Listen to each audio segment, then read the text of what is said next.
Hello అందరికీ welcome back to my channel. So ఈరోజు వీడియోలో టాపిక్ వచ్చేసి నేను ప్రీవియస్ వీడియోస్లో తెలంగాణ రైతు సాయుధ పోరాటం గురించి, దానికి మెయిన్ రీజన్స్ ఏంటి, ఎలా స్టార్ట్ అయింది, ఎవరు స్టార్ట్ చేశారు అని చెప్పేసి ఒక వీడియో, అండ్ అలాగే ఎన్ని దశలుగా జరిగింది మొదటి దశ గురించి ఆల్రెడీ వీడియో చేసి ఛానల్లో అప్లోడ్ చేశాను. అది వెళ్ళి చెక్అవుట్ చేసేయండి. దెన్ ఆఫ్టర్ ఈ వీడియో చూడండి, మీకు క్లియర్గా అర్థమవుతుంది.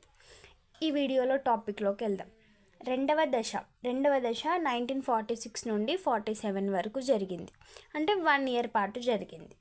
1946 జూలై 4 రోజు స్టార్ట్ అయింది అండ్ 1947 జూన్ 12 రోజు ఎండ్ అయింది.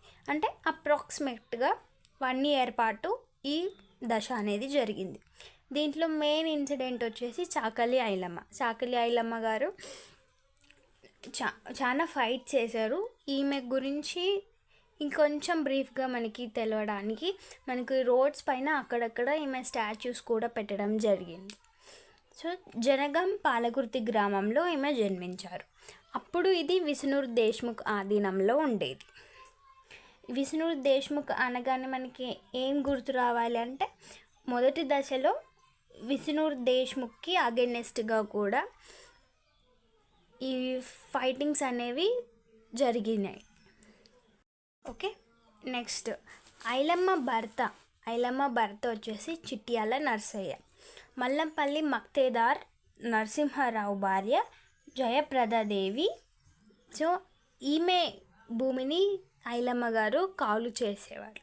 అంటే మల్లంపల్లి మక్తేదార్ ఎవరైతే ఉన్నారో నరసింహారావు గారు, ఆయన భార్య జయప్రదాదేవి. సో జయప్రదాదేవి గారి భూమిని ఐలమ్మ గారు కౌలు చేసేవాళ్ళు. ఉద్యమ కాలంలో ఈమె కుటుంబం విష్ణుర్ దేశ్ముఖ్ పోలీస్ అపోజ్, అంటే విష్ణుర్ దేశ్ముఖ్ వాళ్ళు అలాగే పోలీస్ వాళ్ళు ఎవరైతే ఉన్నారో ఈమె కుటుంబానికి ఆపోజిట్గా ఉండేవాళ్ళు. అంటే వీళ్ళకి వ్యతిరేకంగా విష్ణుర్ దేశ్ముఖ్ అలాగే పోలీస్ వాళ్ళు ఈమె కుటుంబానికి వ్యతిరేకంగా ఉండేవాళ్ళు. నెక్స్ట్ ఈమెకి సపోర్టెడ్గా ఉన్న వాళ్ళు ఎవరో చూద్దాం. Supported to Andhra Mahasabha communist party. So Andhra సభలో ఏవైతే జరిగాయో వాటిల్లో ఈమె కుటుంబం చురుగ్గా పాల్గొనేది. సో అలా పాల్గొన్నందుకు, ఆంధ్ర మహాసభలో పాల్గొన్నందుకు కొంతమంది రాజకీయ నాయకులతో పాటు, అంటే పొలిటీషియన్స్తో పాటు వీళ్ళని అరెస్ట్ చేయడం జరిగింది. ఎందుకు అరెస్ట్ చేయడం జరిగింది అంటే పాలకుర్తి కుట్ర కేసు, అంటే ఒక కేసు కారణంగా వీళ్ళని అరెస్ట్ చేయడం జరిగింది. సో ఇక్కడ పాలకుర్తి కుట్ర కేసు అనేది ఏంటి అనేది తర్వాత చెప్తాను. దెన్ దీనికి కంటిన్యూషన్గా దేశ్ముఖ్ చేతికంది వచ్చిన ఐలమ్మ పంటను దక్కించుకోవడానికి గూండాల ద్వారా దాడి.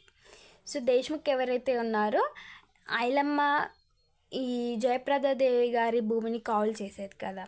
సో ఆ కౌలు చేసిన పంట పొలం చేతికొచ్చిన దాన్ని గూండాల ద్వారా దానిపై దాడి చేయించి దక్కించుకునేవాడు. నెక్స్ట్ దాడిని ఎదుర్కొన్నవారు. సో ఈ దాడి జరుగుతుంటే అక్కడ ఫైట్ చేసిన వాళ్ళు ఎవరంటే ఆంధ్ర మహాసభ సంఘం నాయకులు. సో ఈ సంఘంలో ఎవరైతే నాయకులు ఉన్నారో, అంటే పాలకుర్తి కుట్ర కేసులో వీళ్ళ కుటుంబంతో పాటు అరెస్ట్ అయిన వాళ్ళు ఎవరైతే ఉన్నారో వాళ్ళు ఈ దాడిని ఎదుర్కొన్నారు. ఇప్పుడు పాలకుర్తి కుట్ర కేసు ఏంటి అని చూద్దాం. ఈ కేసులో వచ్చేసి ఆంధ్ర మహాసభ సంఘం నాయకుడు ఎవరైతే ఉన్నారో ఆరుట్ల రామచంద్రారెడ్డి గారు గ్రంథాలయం ఓపెనింగ్ కోసం వచ్చారు. ఇక్కడ జనగాం జిల్లా పాలకుర్తి గ్రామంలోకి, అంటే చాకలి ఐలమ్మ వారి గ్రామంలోకి గ్రంథాలయం ఓపెనింగ్ కోసం వచ్చారు. విష్ణుర్ దేశ్ముఖ్ గూండాలను ప్రజలు పట్టుకున్నారు. అంటే ఈ గ్రంథాలయం ఓపెనింగ్ కోసం ఎవరైతే వచ్చారో అక్కడ గూండాలు వాళ్ళపైన అటాక్ చేశారు, ఎందుకంటే ఆ ఓపెనింగ్ జరగకుండా ఉండడానికి.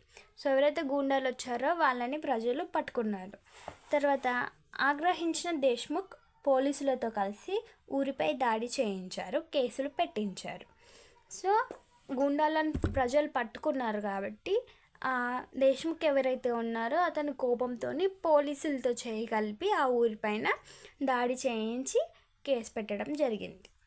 తర్వాత ప్రజల తరపున వాదించినది. సో కేసు పెట్టారు కదా, దాంట్లో కోర్టులో ప్రజల తరపున వాదించింది ఎవరంటే కొండ లక్ష్మణ్ బాపూజీ. సో కొండ లక్ష్మణ్ బాపూజీ గారు కోర్టులో వీళ్ళ తరపున వాదించిన లాయర్. నెక్స్ట్ దొడ్డి కొమరయ్య ఎవరైతే ఉన్నారో అదొక మెయిన్ ఇన్సిడెంట్. దాని గురించి నెక్స్ట్ వీడియోలో డిస్కస్ చేద్దాం. అంతవరకు ఈ వీడియో మీకు హెల్ప్ఫుల్ అయింది అనుకుంటే మాత్రం ఛానల్ని సబ్స్క్రైబ్ చేయండి, లైక్ చేయండి అండ్ కామెంట్ చేసి షేర్ కూడా చేయండి. Thank you.